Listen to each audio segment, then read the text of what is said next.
নমস্কার, শুভ সন্ধ্যা। চলে এলাম আর একটি নতুন ভিডিও নিয়ে। আজ আমরা কমলা লেবু ড্রয়িং করা শিখব। আর ড্রয়িং করা শিখতে শিখতে আমরা সুন্দর একটি গল্প শুনব। আমার অন্যান্য ভিডিওতে আপনারা যে ভালোবাসা দেখিয়েছেন তার জন্য আমি আপনাদের কাছে কৃতজ্ঞ।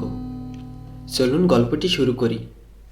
বিশাল এক পাহাড়ের উপরে এক ঈগল বাসা বানিয়েছিল। ঈগলের বাসায় ছিল 4টি ডিম। প্রতিদিন খাবারের খোঁজে ডিমগুলোকে রেখে তাকে চলে যেতে হতো। একদিন ঈগল বাসার বাইরে ছিল। তখন ভূমিকম্পে গোটা পাহাড় নড়ে উঠল। এতে ঈগলের একটি ডিম বাসা থেকে ছিটকে পড়ে গেল। গড়াতে গড়াতে সেই ডিম এসে পড়ল পাহাড়ের নিচে একটি মুরগির বাসার সামনে। মুরগি যখন দেখতে পেল তখন সে ডিমটিকে তার নিজের বাসায় নিয়ে এলো এবং সে যত্ন করে তার ডিমগুলোর সাথেই ঈগলের ডিমটিকে রাখলো আর নিজের ডিমটির সঙ্গে সেই ডিমটিকে সে তা দিতে থাকলো।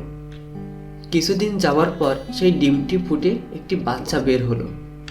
মা মুরগিটির যত্ন করে ঈগলের বাচ্চাটিকেও সে লালন পালন করতে লাগলো আর আস্তে আস্তে বাচ্চাটি বড় হতে থাকলো। কিন্তু ঈগলের বাচ্চাটি ভেতরে ভেতরে সবসময় অন্য কিছু অনুভব করত। আকাশে একদিন ঈগলের একটা ঝাঁককে উড়ে বেড়াতে দেখে সে মা মুরগিকে জিজ্ঞাসা করলো, ইস, যদি আমিও তাদের মতো উড়ে বেড়াতে পারতাম। মুরগি হেসে উত্তর দিল, তুমি কিভাবে উড়বে? তুমি তো মুরগি এবং মুরগি কখনো ওড়ে না। ঈগলের বাচ্চাটি মাঝে মধ্যেই তার সমগোত্রদের উড়ে বেড়াতে দেখত এবং স্বপ্ন দেখত সেও তাদের মতো উড়ে বেড়াবে। কিন্তু প্রতিবার সে তার স্বপ্নের কথা জানালে মা মুরগি বলতো যে এটা একেবারেই অসম্ভব।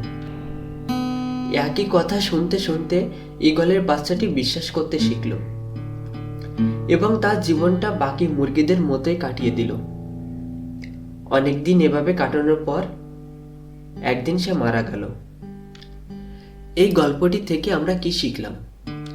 তুমি যা বিশ্বাস করতে শেখো একদিন তুমি তাই হয়ে উঠবে। তাই তুমি যদি ঈগলের মতো ওড়ার স্বপ্ন দেখো তবে সেই স্বপ্নকে অনুসরণ করো। মুরগির কথায় কান দিতে যেও না।